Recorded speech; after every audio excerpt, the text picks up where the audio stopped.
Hello, everybody, and welcome to another Kerfuffle Showcase. And I am delighted to have on once more John Horton of Mio. How are you, John?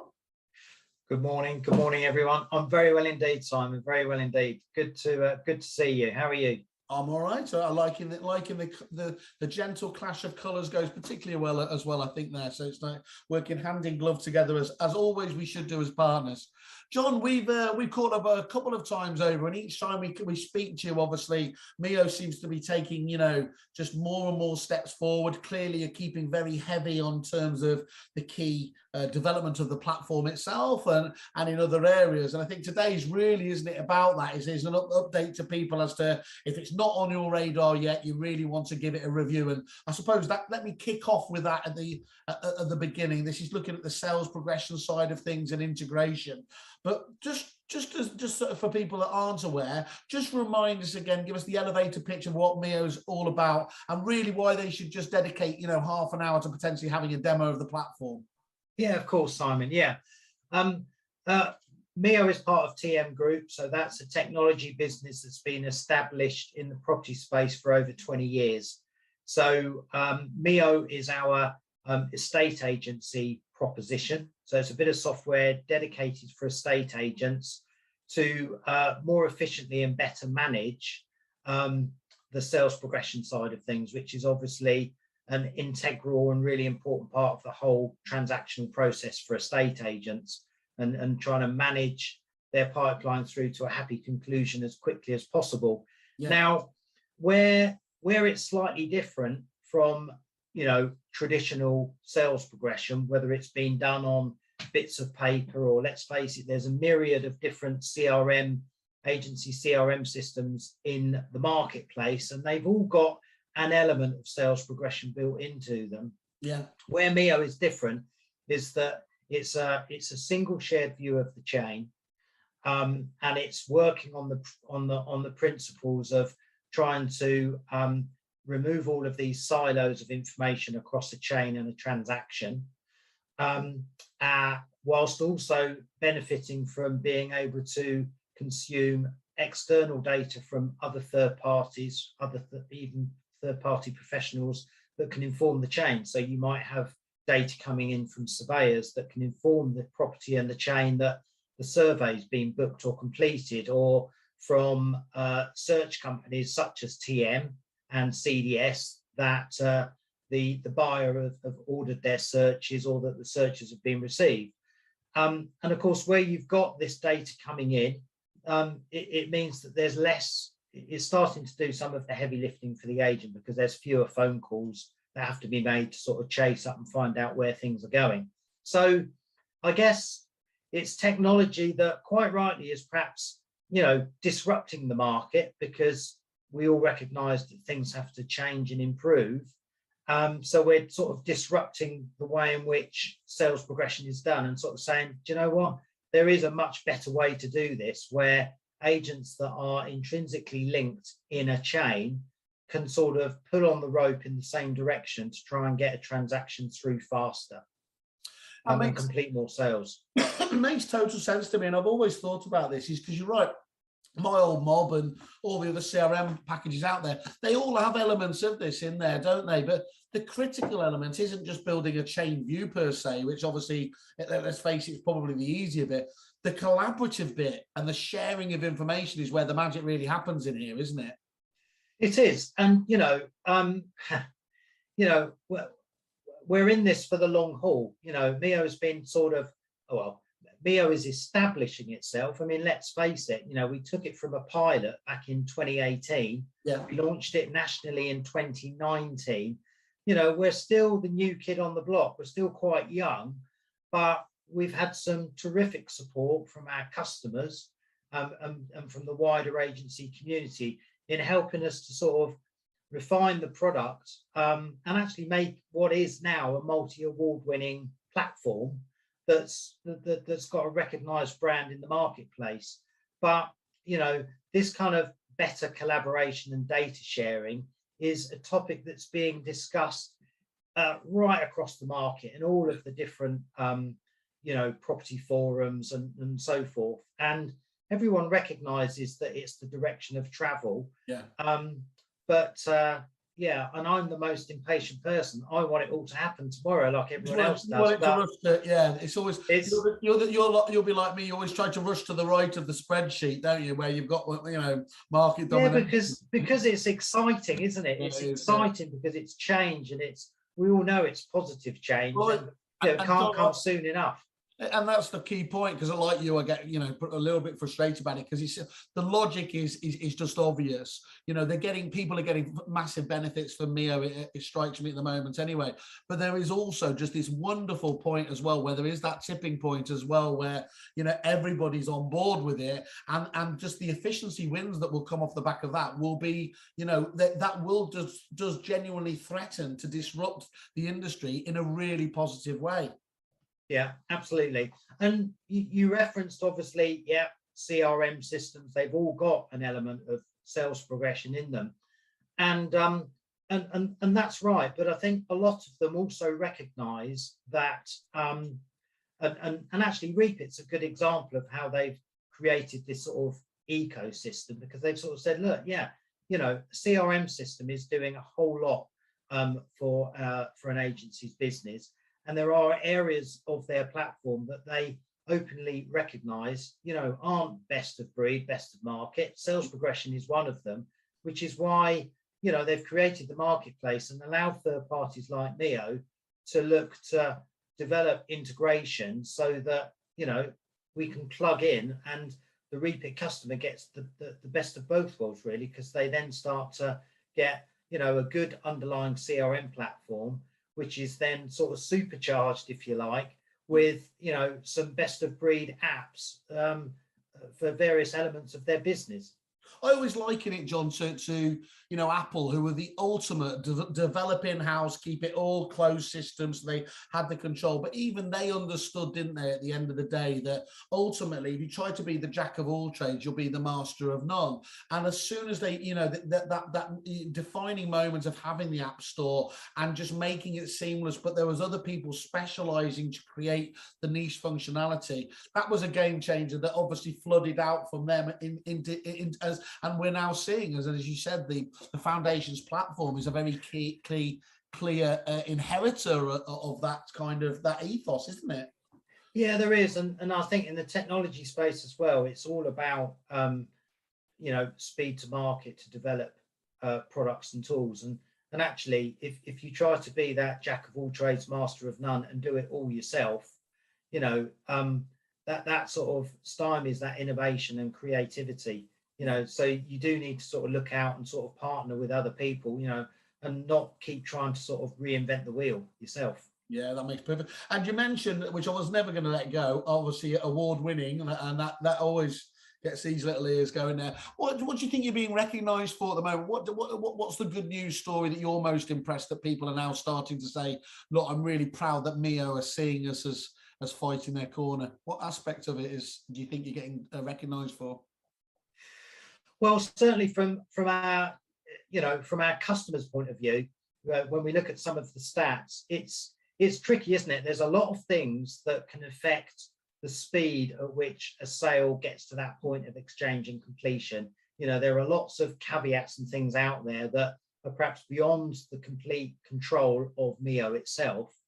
But in terms of the speed and efficiency, average times to get a sale to the point of actually being ready to exchange, is as little as sort of between 70 to 80 days for a Mio user.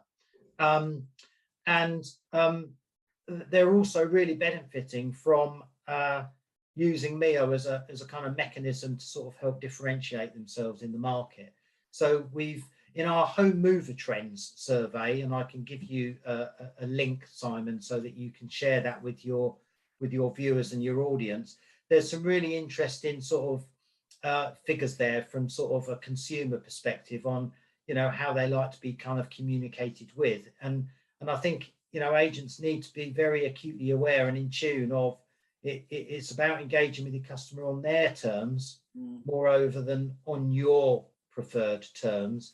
And I think tools like Mio, where it's got the app and it's got the ability for secure chat messaging, starts to actually help agents to give more choice to their sellers and buyers at that point of sale.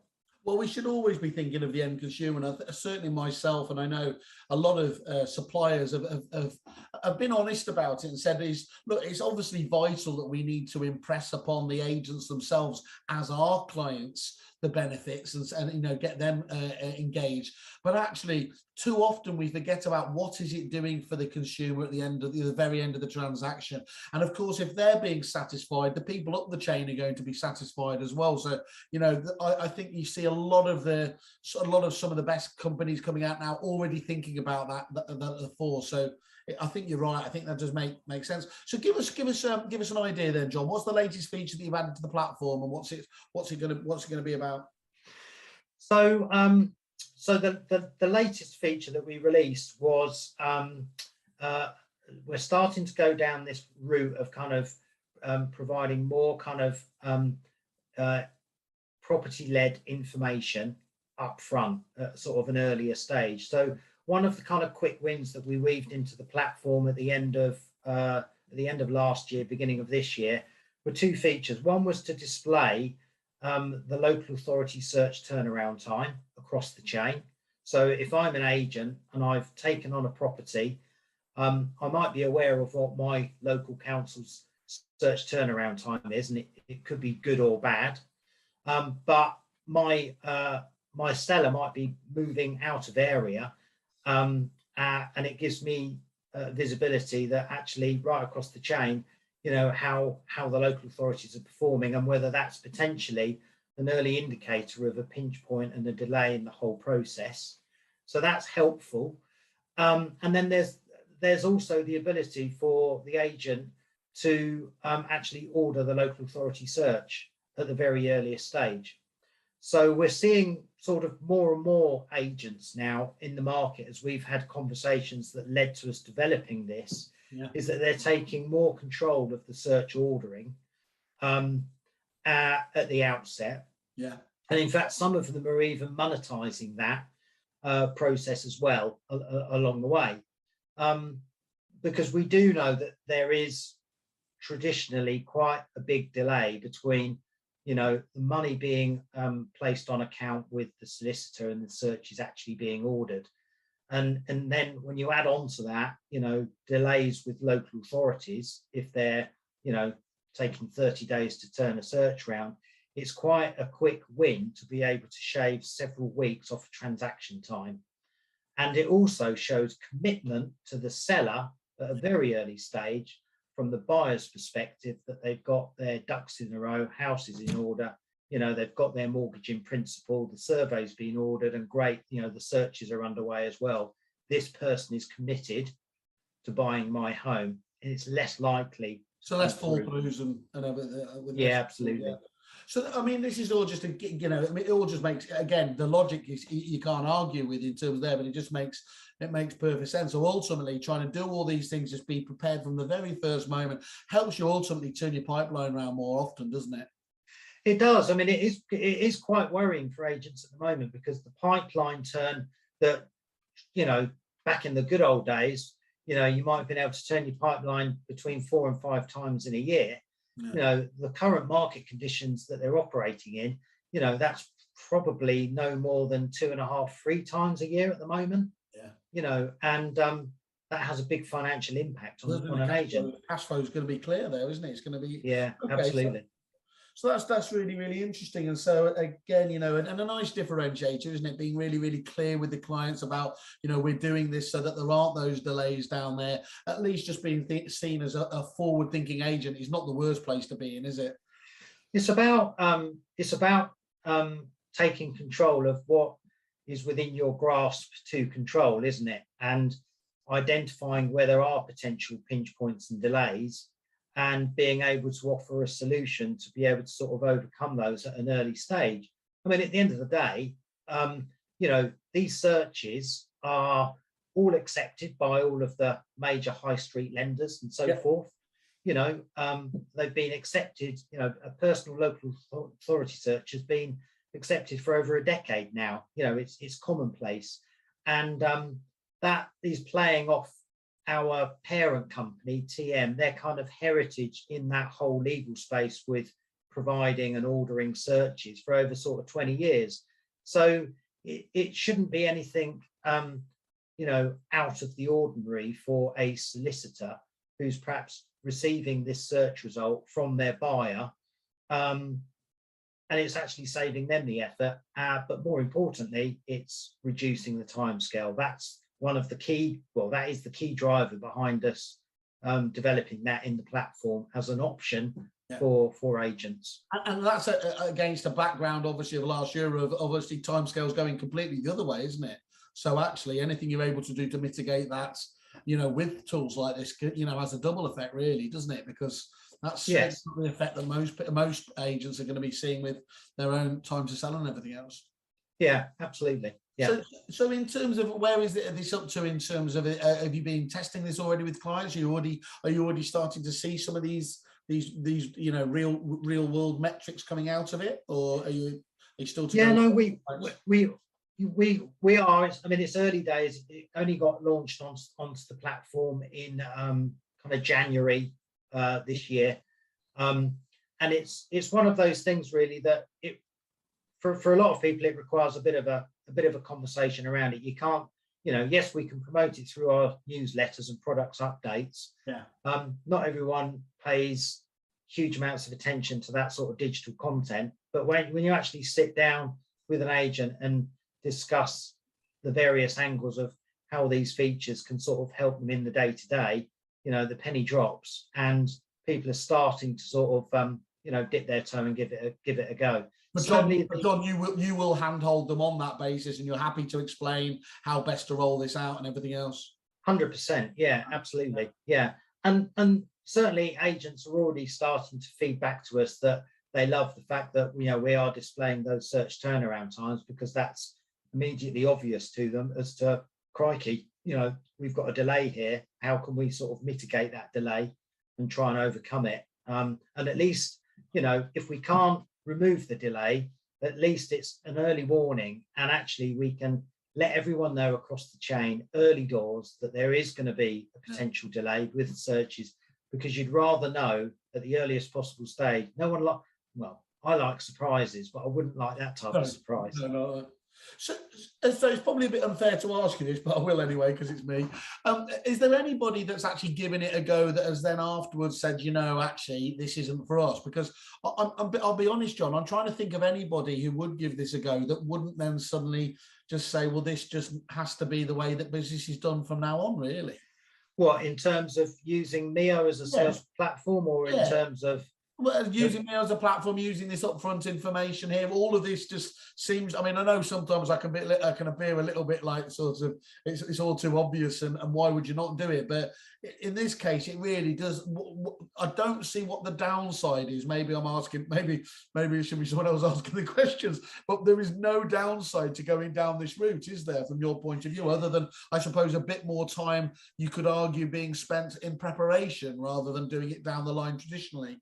Yeah, I think I'll raise two things. One is we had a customer the other day that rang up to cancel their Mio sort of trial, if you like. Yeah. Because and the reason given was that they didn't have a very big pipeline of properties to sell. They weren't really in tune with computers. This was the language that was used, computers. And they felt more comfortable doing it on paper and spreadsheets. So not for Luddites, basically. So there you go. You know, so you know, we're on a journey. He wanted to jump off the train. That's fine. They're your reasons. Yeah, I believe some people don't use email as well, but we're not talking about them, are we? Yeah, absolutely. That sounds really exciting, John. I mean, that's. And good. I think the other thing for some has been around the age-old problem of integration. Now, if you remember when I came onto your program a while ago, crikey, it would have been back in 2020. I lose track of time, Simon. The last couple of years have been a bit of a haze, haven't they? But I think it was a first on your channel, because we were sort of announcing something new and exciting coming, and that was it was the feeds coming through from the portals. Yeah. Which basically, as soon as an agent lists a property, that feed comes through overnight, and it's in their Mio account, and it's ready for them or other agents to pick up that property and start chain building. So that started to remove an element of double keying, which is good. But you can always go a lot further than that. But I think that set you on a journey, did it? It did. Yeah, it did. I mean, we had to mature the proposition so that it was best of breed, sales progression, and it ticked all the boxes. And I think we're now in that sort of next phase of the evolution of the product in terms of information, property specific information, but also integration coupled with various CRM systems. So we've started that journey with Repeat. I was going to say, yeah, little Dicky Bird. I'm still vaguely well connected there. They tell me that there is an integration on the horizon coming soon. When can you tell us more? You know, in terms of what that's going to look like. Yeah, definitely. Yeah. So any Repeat customer that's using the Foundations platform, they may have noticed in the App Store that there's the Mio logo, and it promotes the fact that an integration is coming soon. Soon is at the beginning of May this year.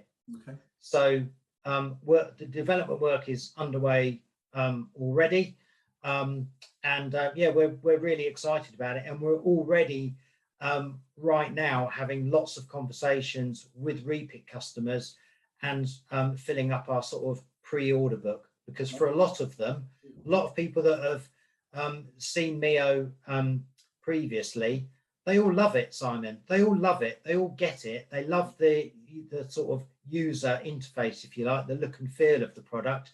It's super easy. It comes with a training manual, but you don't need it because it's very intuitive to use. But I suppose the Achilles heel for us, for them, has always been that lack of integration. You know, agents don't like double keying, and I kind of get that. I don't think it should be the be all and end all, though, because equally we've got other agents that are using Mio very successfully with some very good results, and it's transforming the way in which they operate their sales progression and customer experience, and it's working really well for them. But I guess, you know, we're all different, and certainly the larger the agent with more branches and more data and more management information, you know, integration becomes more of a critical factor. Yeah, do you know what it is, John? In all honesty, I've looked at this and wondered about this a few times myself, because I remember lots of suppliers that we used to introduce said, look, I'm only interested if it's got integration. I thought that's a bit of a brutal position to take. But you know what it is? It's almost like that turning the pipeline round, the point you were talking about before. If they go for standalone, you know, suppliers and everything else, they can probably, let's just say, go back to it, they can probably only introduce 4 a year reasonably into the business. Whereas if it's integrated and they're not adding in extra work for the teams and everything else, they can probably add 6, 7 or more in there. So that, I think, is why they know that ultimately these things are happening. And I think, you know, yes, frustratingly, they will wait it out, won't they? The good news from you, though, is unless it's changed recently, Repeat clients, more than anyone else, I think, is probably unfair to the other CRMs, but Repeat clients really value those efficiency wins, don't you? One of the things that they've gone for is a lot of the stuff that Repeat does well is deliver for some quite large businesses efficiency gains that can be transformational in their businesses. And I'm guessing that's why you're having the good response you are from many of those at the moment. Yeah, absolutely. And it's you know, it's quite an investment on our part. We've spent quite a lot of time doing sort of detailed analysis and also going out and understanding from Repeat customers what a good integration to them with Mio would look like and mean. So yeah, we're really excited about it. And our approach with all of this is, look, Mio is a sales progression tool. It's not a CRM, and it never will be. So when we're looking at managing this integration, you know, it's the Repeat record, which is by and large the master record that is informing Mio.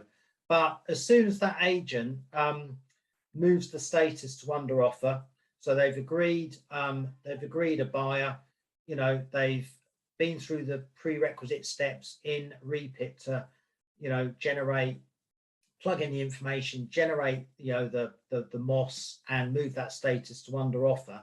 It's at that point where all of the information required to create a detailed record in Mio just automatically gets passed across. Right. So there's no double keying for them at all. Yeah. And then it's sat there ready and waiting for them to just go straight in and plug it into a chain, unless perhaps it's already been done, and for them to start sales progressing inside Mio. They're gonna log into Mio because it will be their sales progression tool of choice. Yeah. But you know, there's no restrictions on how many people in branch can have a login to Mio. Yeah. And then importantly, at the end of the transaction, when it gets to exchange and completed, all of the sales progression notes, a summary of all of those notes, will automatically get sent back to the Repit record for the agent's record keeping purposes. Right, so proper bio-directional integration, which is what everyone wants these days. It is, yeah, it is. But predominantly, it's data inbound from Repit because that's the master record. You know, So it's it's very exciting, and from the conversations that we've had with members of our kind of user group, beta group, if you please, they've helped us to sort of shape the way in which we've architectured the way in which the integration should work. So we've had that feedback, and we're still very, you know, the door's open. If there are any Repit customers out there that want to come and talk to me about getting involved in this sort of beta group early doors, then we'd welcome them. Well, we'll certainly share. We've got quite a few on the Kerfuffle platform. Obviously, we'll share it out to those guys. That I'm sure there'll be a few of those who'd love to have a conversation. And how do they get more information anyway if they want to? Can they go back to the account managers at Repit? What's the format for finding out a little bit more information at this stage? They probably could go to their account managers at Repit, or they can get in contact with me directly. And if they want to have a quick demo of the platform, and then I can send them out a kind of FAQ document on how the integration will work as well. And if they jump on board early doors into the beta program, then they're also going to benefit from Mio being free for the remainder of the year. Lovely. Oh, I was going to say a little sweetener there. You can't really get better than that, can you? In terms of price, so that's great. Cool. Okay. Well, that's another great bit of news. As I said, I remember you talking about the portal integration, and you did say the CRMs were, integration was coming soon and everything else. And I'm guessing other CRMs should also get in contact with you direct as well to pick up the conversation if you're not already talking to them. Yeah, definitely. I mean, there are an awful lot of CRMs out there, and it's for us, this is a bit of a proving ground in terms of, okay, everyone's been telling us that, integration is sort of with their CRM is the holy grail. So we'll launch with Repit and see what effect that has. What you're saying, John, is you're calling out the agents. You've told us you want integration. Now sign up. Absolutely. Yeah. I've delivered. Now you deliver. It takes away their easiest excuse, doesn't it? It's like what you did tell me. What will it be now? We're worried about whatever else. But so we'll do the Repit one. Yeah. That'll get delivered, and then we will start exploring who the next one for us to look at. So yeah. If you're a CRM provider out there and you want to weave Mio into your offering, then we'd love to hear from you. Lovely. Great stuff. So, John, one of the things that sometimes happens, in products and solutions is that people miss some of the obvious stuff you do or everything else there. Is there a trick, I suppose, that agents are overlooking in your platform at the moment that actually can really deliver for them? I think there is. And it's using Mio as a differentiator when they're out there doing market appraisals. And we've got anecdotal evidence from our customers that when they've weaved into that conversation with prospective sellers at a very early stage about what they're gonna do for that seller once they've found a buyer. Because let's face it, Simon, it's not difficult to find a buyer for a property at the moment. I mean, you know, the average time to actually from market to sale is, I don't know, it's probably ridiculously quick. I mean, some stuff doesn't even get a chance to hit the portals and it's sold. So, you know, finding a buyer, great. That's not the difficult bit. The hard yards are, well, how are you going to manage the process and how are you going to keep me updated? And, you know, that's where most sellers probably don't have that type of conversation with the average agent when they have the beauty parade. And it stands out. It makes you stand out from the crowd, because you're offering a slightly different solution or enhancing your existing solution. Yeah. Because of course Mio comes armed with that consumer app, which is really, really helpful when it comes to communication. Yes, it's all down to that consultative arm, isn't it? What agents are ultimately there. I mean, let's face it, a huge percentage of the population really think it's all a dark art and everything else anyway. So they're going to get to know that, you know, so the conversation needs to be had at some stage. Why not better inform them and be the agent that holds their hand and transparent right from the outset? Yeah, I agree entirely. I mean, you know, we all recognize that, you know, the area where there's the biggest delay and the biggest challenge is in the whole conveyancing legal process. Yeah. And it's difficult. I wish I had a magic wand. I wish I could sort of fix that one overnight. I'm trying by having more and more conversations with law firms around, you know, simple things like sharing legal milestone data, because that then informs the agent and the chain in Mio, which means that they don't have to chase the life out of the law firm to try and get updates to find out what's going on, because they've got a real-time feed coming straight from the lawyer's CRM system, and the lawyer doesn't have to log into third-party systems to update it. And it's a bit of an easy win, to be honest. It's not. Those are literally just wasted calls, aren't they? If you could get. They are, and we've got a solution for it, and it's not, you know, it's not a heavy-duty IT technical project. It's a simple API. So again, they're conversations that I'd like to have more of. And some agents have actually been quite influential in terms of, well, hang on a minute. You know, I'm referring all of this work to my local high street solicitor. I really need them to sort of perhaps play ball now. And you know, they've introduced me. We've had those conversations, and we've started to do a couple. Admittedly, you know, only a couple of those direct integrations. I mean, the latest one we did was with the guys in London at AV Rillo.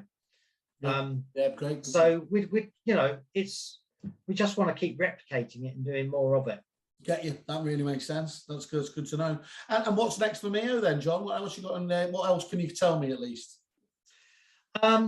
It's really more of a play on providing more upfront information. Okay. So that's really so yeah, it's to, I suppose, move Mio as a product more to the very front of the process by providing more upfront information. So yeah, it's recognized in the industry as being a market leading sales progression platform. Great. What other problems can we start to solve for agents earlier on in the process? And that all comes down to this sort of play on upfront information. So, you know, we can get title information from Land Registry, and we can display that information to the agent and even alert the agent. So, you know, a good example is very quickly we would be able to help the agent with clarification on ownership of the property. Yeah. And then we can start looking at the title itself, the tenure of the property. If it's leasehold, great, but we can also alert and display the remaining years on the lease, and we can flag up, you know, if that's going to be a problem. We can even look at the class of the title of the property, and that can give you an indication as to whether the transaction would be more complex or more straightforward. So, you know, if you've got absolute title on a property, it should really fly through the system without really touching the sides. Yeah. But of course, if you've got an unregistered property, then it's going to be more complicated and the whole transaction would take longer. And then obviously there's a home buying and selling group have got an emphasis around upfront information being available to prospective buyers. That all plays into the buyer and seller property information forms.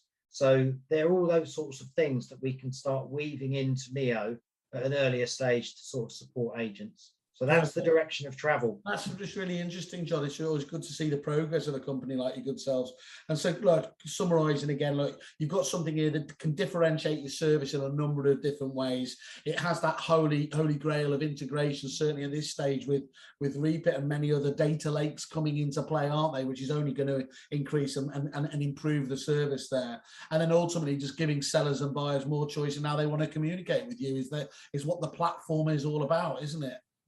Yeah, definitely. And that's the thing, is what was quite clear to us from this home mover trend survey was that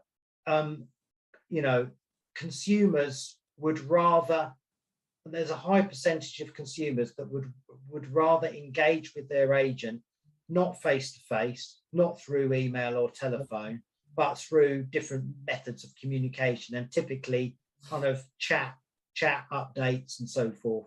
And that's why the agents that use MEO properly, and they use all of the resources that the product offers with the app, they get some really positive results from their buyers and sellers, because there's more transparency and they're being kept up to date through the convenience of the app on their mobile devices and the convenience of the chat messaging.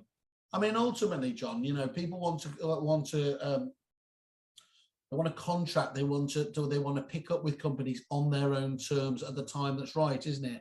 And although it might seem a bit depressing, that, I mean, I know I do it myself all the time, is I much prefer to do my analysis and everything else in a digital fashion before I think maybe it's just fears that people are going to be sold to and they have to let people down. So that's just human nature, and you can fight against that all you want, but the vast majority of the public are going down that route, and it's increasing day by day, isn't it?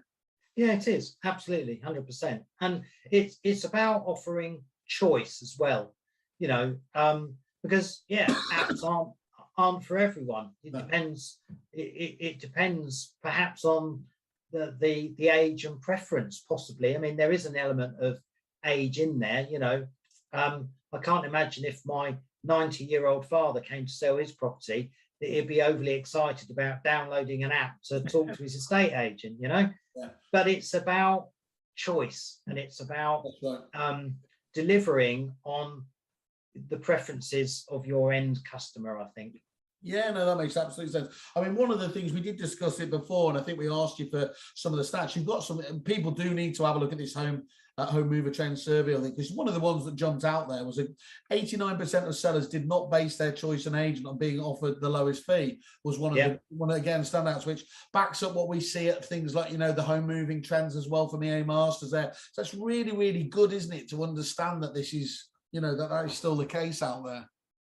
Yeah, absolutely. Yeah, I mean, another stat, as you've mentioned it, is that it tells us here that the home movers communication satisfaction with MEO-enabled estate agents was 31% higher compared with those surveyed the previous year for the Property Academy's home moving trends research. Wow, quite a move, isn't it? And 75% of movers, strongly agreed that communication is a key component of good estate agency property service. Yeah, so they do really need to take it seriously. I'm a big fan of surveys like this, because obviously they're so few and far between when they're done comprehensively like this as well. And there's some great agents out there that I know that rather than go out and look at their big vision for the year ahead and what they should be doing, actually have checked their own kind of gut feel about what they want to do before, and sanity checked it against these home moving trends there. So, for example, I know one particular client, I know many people know him, Peter Lawrence from Lawrence Strands. He saw the importance that vendors were putting on things like video tours and things like that. So he went out there and obviously looked at the likes of those different providers to be able to do on there. And I think that should be a foundational part of your review process, is just making sure that what you see as your policy, what your marketing should be about, matches what the public is thinking anyway. Yeah, and I think, perhaps in the past, agents, maybe it's an excuse, I don't know, but agents have often sort of said that, they're just too busy to sort of do all of this. Well, it's your business, it's your lifeblood, and I think, like everything, every so often you need to have a bit of a health check and actually stand back and look and see where, what's working well, what's not working so well, and are there any changes that we're not talking about big changes here, Simon, are we? We're just, small little tweaks here and there can make a huge difference. Absolutely. Right, well, calls to action then. So anybody who's interested in this at all, drop John a line, obviously. Have only a half-hour demonstration just to understand what the platform can do there and there, obviously, and how it can help you out as a business. Learn more about how they can handhold you through rolling this out as well in your businesses. Obviously, repeat clients, you want to be watching this and keeping an eye out for that release date as well. Drop John a line or myself a line, and we'll introduce you to maybe get into that focus group there to find out some more information. And then just everybody needs to download that, which, as I said, we'll put at the end of the video. Download your trends survey, and please give John and indeed myself feedback on that, because I'm always a big fan of listening to that information. John, for today, thank you very much. Absolutely great to see so much, so much innovation going on down there at Neo Towers. Thank you very much, Simon, for your time. Great. Thank you. Very much. Cheers. Bye-bye.